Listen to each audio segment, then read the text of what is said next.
walnut. దేశంలోని ఓడరేవు పట్టణాలు ఆందోళనకర పరిస్థితుల్ని ఎదుర్కొంటున్నాయి. తీర ప్రాంతాల్లో ఉన్న 12 ప్రధాన ఓడరేవు నగరాలు కాలుష్యకాసరంగా మారిపోయానని తాజాగా రూపొందించిన ఓ నివేదిక ఆందోళన వ్యక్తం చేసింది. వీటిలో కొన్నింటిని తక్షణం తరలించాలని కేంద్ర నౌకాయాన మంత్రిత్వ శాఖకు సిఫార్సు చేసింది. దిగుమతుల కారిడార్గా ఉన్న ముంబై, చెన్నై పోర్టులు సహా మార్మగోవా, కొచ్చిన్ పోర్టుల్లో అత్యంత దారుణమైన పరిస్థితులున్నాయని నివేదిక తేల్చింది. ప్రధాన ఓడరేవులు వాటిని ఆనుకుని ఉన్న నగరాల్ని కాలుష్య కాసారంగా మారుస్తున్నాయంటూ భారతీయ పోర్టుల సంఘం తరపున ఏర్పాటైన కమిటీ హెచ్చరించింది.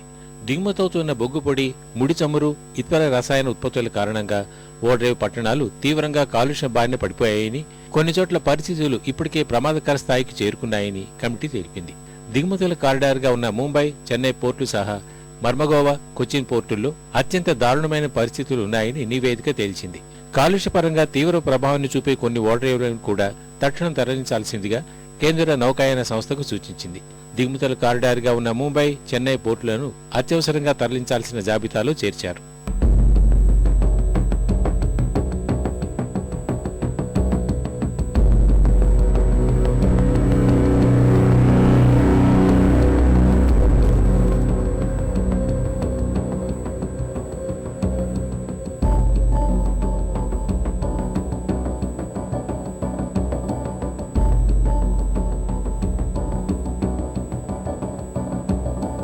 కొంతకాలం తర్వాత అయినా తరలించాల్సిన పోర్టుల జాబితాలో ఆంధ్రప్రదేశ్లోని విశాఖ పోర్టుతో పాటు గుజరాత్లోని కాండ్లా, కోల్కతా, హల్దియా, ఎన్నోర్ పోర్టులు ఉన్నాయి. విశాఖ పోర్టును మార్చకపోయినా త్వరలోనే దాని జనావాసాలకు దూరంగా తరలించాల్సిన అవసరం ఉందని కమిటీ తేల్చింది. పారాదీప్, ట్యూటికోరన్, ముంబైలోని జేఎన్పీటీ, న్యూ మ్యాంగ్లూర్ పోర్టుల్లో పరిస్థితి మాత్రం మెరుగ్గానే ఉన్నట్టు ఆ కమిటీ చేసిన అధ్యయనంలో వెల్లడైంది.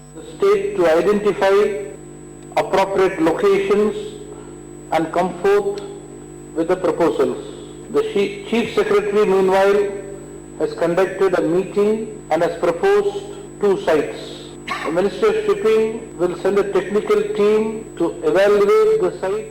దిగుమతవుతున్న బల్క్ కార్గో కారణంగా పోర్టులు ఆనుకుని ఉన్న నగరాలు, పట్టణాల్లో దుమ్ము, ధూళితో పాటు జల కాలుష్యం, భూ కాలుష్యం తీవ్రంగా ఉందని కమిటీ హెచ్చరించింది. 3 దశల్లో వీటిని తరలించేందుకు అవసరమైన చర్యలు తీసుకోవాలంటూ ప్రభుత్వానికి సిఫార్సు చేసింది. లేకుంటే పర్యావరణ పరంగా తీవ్ర దుష్పరిణామాలు ఎదుర్కోవాల్సి వస్తుందని హెచ్చరించింది.